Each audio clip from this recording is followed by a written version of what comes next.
está marcado pela história como o dia da vitória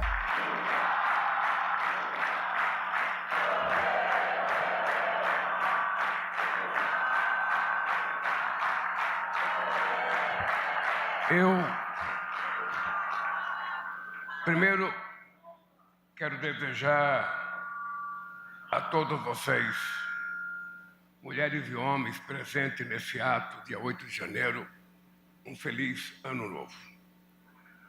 Que 2026 possa ser marcado pela consolidação do processo democrático desse país, possa ser marcado pela ascensão social dos milhões de invisíveis que historicamente foram esquecidos nesse país, pode ser marcado pela ascensão do reconhecimento do povo quilombola desse país, pode ser marcado pela ascensão do reconhecimento das terras indígenas e da cidadania dos indígenas nesse país.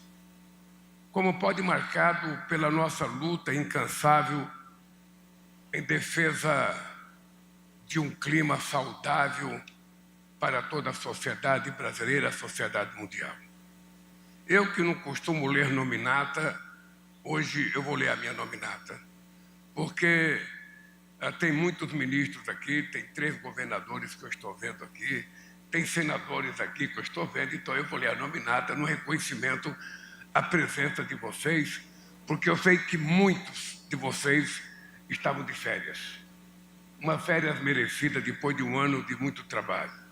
Então, eu quero começar cumprimentando a minha querida companheira Janja, o meu querido vice-presidente Geraldo Alckmin e a sua esposa Lu Alckmin, o meu ministro-chefe da Casa Civil Rui Costa, o meu ministro de Justiça Ricardo Lewandowski, meu ministro da Defesa José Múcio, meu ministro de Relações Exteriores Mauro Vieira, meu ministro da Fazenda, substituto Darildo Durigan, meu querido ministro do Transporte, Renan Filho, meu querido ministro dos Portos e Aeroportos, Figo Costa, meu querido ministro da Agricultura, Carlos Fávaro, ministro da Educação, Camilo Santana, ministra da Cultura, Margarete Menezes, ministro do Trabalho, Luiz Marinho, ministro da Previdência, Vonei Queiroz, ministro do Desenvolvimento e Assistência Social e Combate à Fome, Wellington Dias, ministro da Saúde, companheiro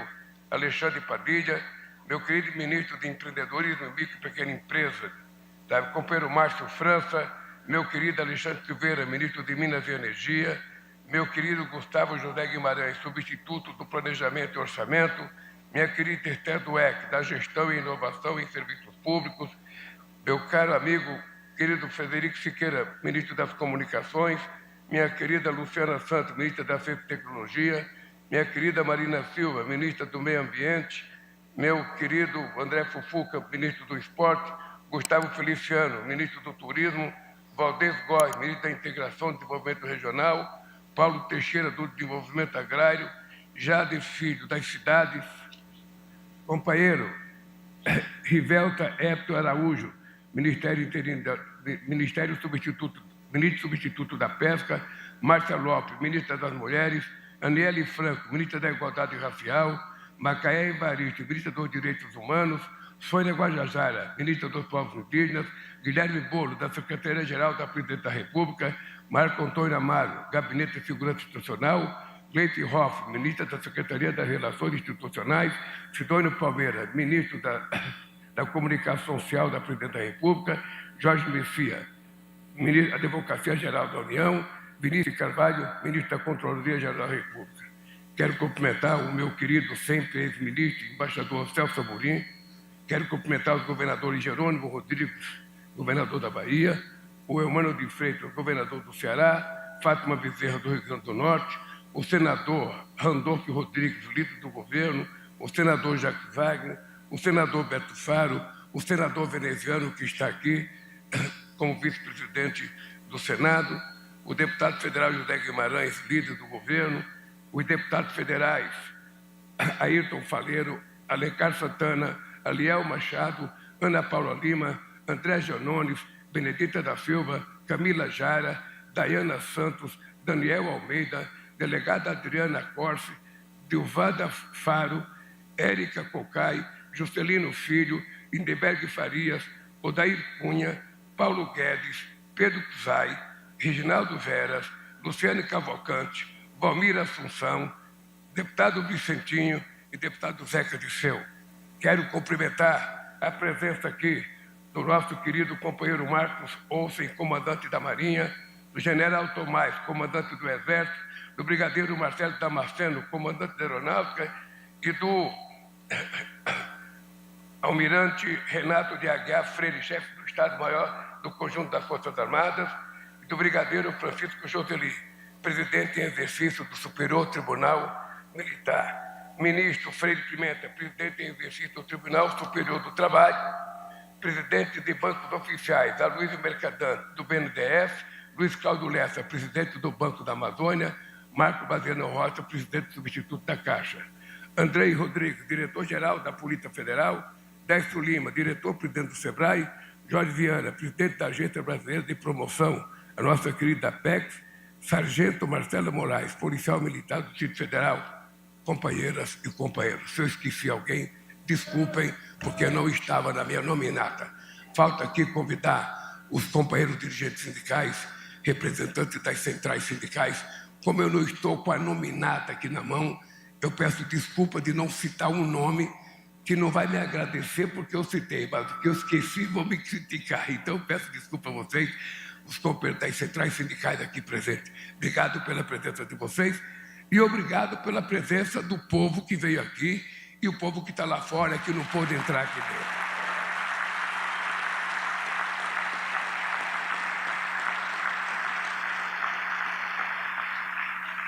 O meu discurso será muito pequeno. Vocês percebem que tem poucas páginas. A democracia exige que a gente fale pouco. Não falei nem o nome da nossa prefeita de Contagem, porque não estava na minha nominata. Por isso que é difícil a gente... A democracia ela exige que a gente fale pouco e ouça muito. É muito melhor a gente ouvir do que a gente ficar pensando sozinho em fazer as coisas. E o dia de hoje, além de estarmos aniversariando 3 anos de mandato, do nosso 3º mandato, é um dia que muita gente nesse país pode comemorar. Primeiro, pela manutenção do Estado de Direito Democrático nesse país. Segundo, com aquilo que nós conseguimos conquistar e colocar em prática nesse país políticas de inclusão social, que teve a participação de todos vocês. Teve a participação do povo, teve a participação do Poder Executivo, a participação dos ministros, a participação dos dirigentes sindicais, a participação do Congresso, Câmara e Senado. Porque muitas vezes as pessoas veem uma disputa de ideias ou de teses entre Poder Executivo e Poder Legislativo e muitas vezes a imprensa já cunha que há uma guerra entre o Senado, entre a Câmara e o Poder Executivo.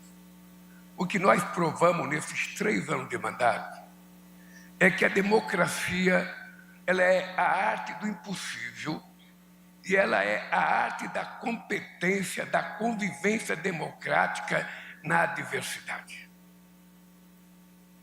Acho que não tem um cientista político que imaginou que depois do resultado eleitoral de 2022, que a gente pudesse tomar posse e governar esse país e conseguir aprovar a quantidade de coisas que nós conseguimos aprovar num parlamento teoricamente totalmente adverso ao governo.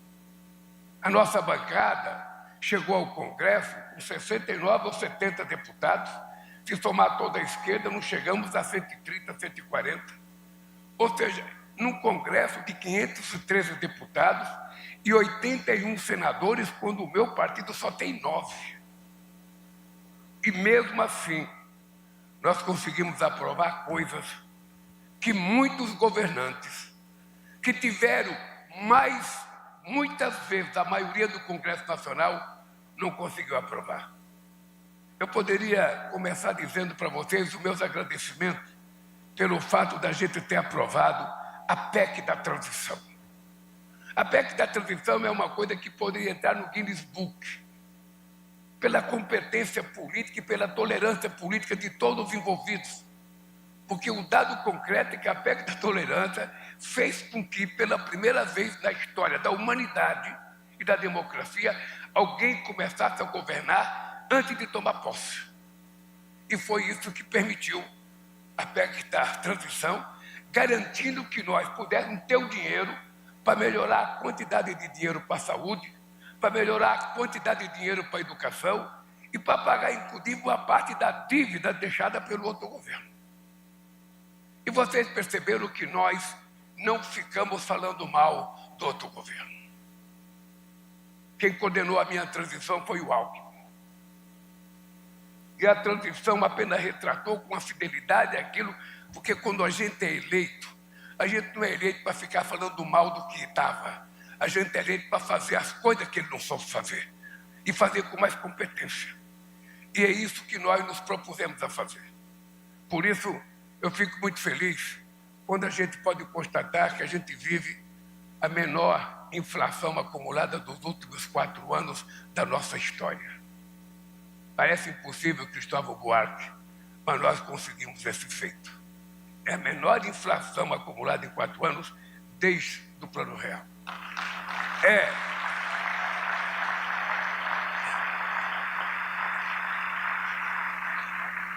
É o maior aumento da massa salarial desde que se começou a fazer pesquisa. É o maior número de emprego com carteira profissional assinada da nossa história. E é o menor desemprego da nossa história.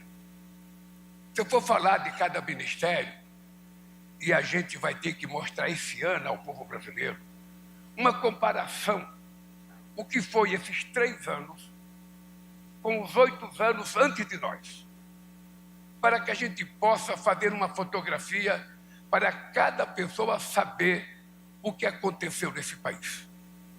Um fato inusitado desse ano é que todas as previsões pessimistas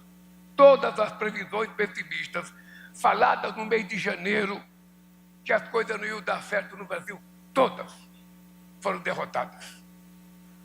Todas as previsões foram derrotadas.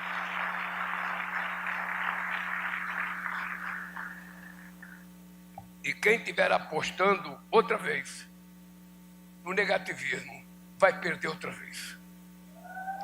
Vai perder outra vez. Então, companheiros, esse ato de hoje é uma exaltação, sabe? É esse momento que estamos vivendo. É esse momento de manutenção do Estado de Direito democrático, ao acompanhar o comportamento da Suprema Corte, que foi um comportamento magistral, em que não se submeteu aos caprichos de ninguém, e que pode permitir que, quando você exerce a democracia, a gente pode ver as coisas acontecerem da forma mais previsível possível. Por isso, minhas queridas companheiras e companheiros, 8 de janeiro está marcado pela história como o dia da vitória da nossa democracia. Vitória sobre os que tentaram tomar o poder pela força, desprezando a vontade popular expressa nas urnas. Os que sempre defenderam a ditadura, a tortura e o extermínio de adversários e pretendiam submeter o Brasil a um regime de exceção. Os que planejaram os assassinatos do presidente e do vice-presidente da República e do então presidente do Superior Tribunal Eleitoral. Os que exigem cada vez mais privilégios para os super ricos e menos direito para quem constrói a riqueza do Brasil com o suor do seu trabalho. Vitória sobre os que não hesitaram em desmantelar outra vez as políticas de inclusão social e devolver o Brasil ao mapa da fome. Os inimigos das conquistas dos mais carentes, da classe média e da classe trabalhadora. Os traidores da pátria, que conspiraram contra o Brasil para causar o caos da economia e o desemprego de milhões de brasileiros. Eles foram derrotados. O Brasil e o povo brasileiro venceu. Minhas amigas e meus amigos, a tentativa do golpe de 8 de janeiro de 2003 veio nos lembrar que a democracia não é uma conquista inabalável. Ela será sempre uma obra em construção, sujeita ao permanente assédio de velhos e novos candidatos a ditadores. Por isso, a democracia precisa ser zelada com carinho e defendida com unhas e dentes, dia após dia. É preciso conscientizar as pessoas que a democracia é muito mais do que uma palavra bonita nos dicionários. É mais do que o dever e o direito de votar no dia da eleição e depois guardar o título de eleitor pelos próximos 4 anos. A democracia requer a participação efetiva da sociedade nas decisões de governo. Ela é também o direito de dizer não.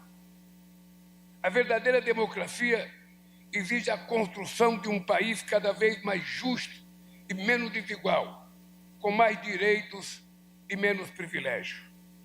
Um país onde a saúde e a educação de qualidade sejam um direito de todos e não o privilégio de quem pode pagar por elas. Onde morar com dignidade, conforto e segurança seja um direito de todos e não o privilégio dos que vivem nos bairros mais nobres. Onde a riqueza seja distribuída entre aqueles que trabalham para produzi-la, em vez de concentrada nas mãos de uma elite financeira. Foi esse país mais justo e menos desigual que os inimigos da democracia tentaram demolir dia 8 de janeiro. Minhas amigas e meus amigos, não faz muito tempo, as principais lideranças do golpe defendiam a ditadura. Eram favoráveis à tortura e zombavam dos que foram torturados. Chamavam os direitos humanos de esterco da bandidagem. Mas foi graças à firmeza das nossas instituições democráticas que tiveram a garantia de um julgamento justo e todos os seus direitos preservados. Talvez a prova mais contundente do vigor da democracia brasileira seja o julgamento dos golpistas pelo STF.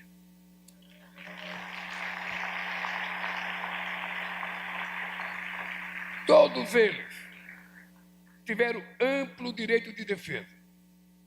Foram julgados com transparência e imparcialidade. E, ao final do julgamento, condenados com base em provas robustas e não com ilegalidades em série, meras convicções ou pontos fajutos.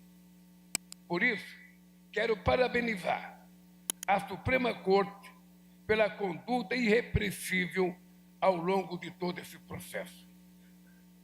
Julgou e condenou no estrito cumprimento da lei. Não se rendeu às pressões, não se amedrontou diante das ameaças, não se deixou levar por revanchismo. Saiu fortalecida. Sua conduta certamente será lembrada pela história. Minhas amigas, meus amigos, o poeta hispano-americano Jorge Santayana disse certa vez, abre aspas, aqueles que não conseguem lembrar o passado estão condenados a repeti-lo. Fecha aspas. Em nome do futuro, não temos o direito de esquecer o passado. Por isso, nós não aceitamos nem ditadura civil, nem ditadura militar. O que nós queremos é democracia emanada do povo e para ser exercida em nome do povo. Viva a democracia brasileira!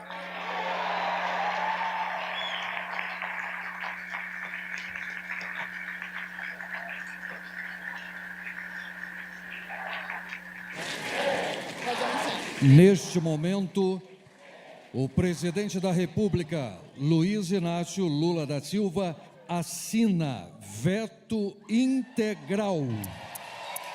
Veto integral ao projeto de lei número 2162 de 2023, que diz respeito à progressão de regime para pessoas condenadas e à dosimetria da pena para crimes contra o Estado Democrático de Direito e para condutas praticadas em contexto de multidão.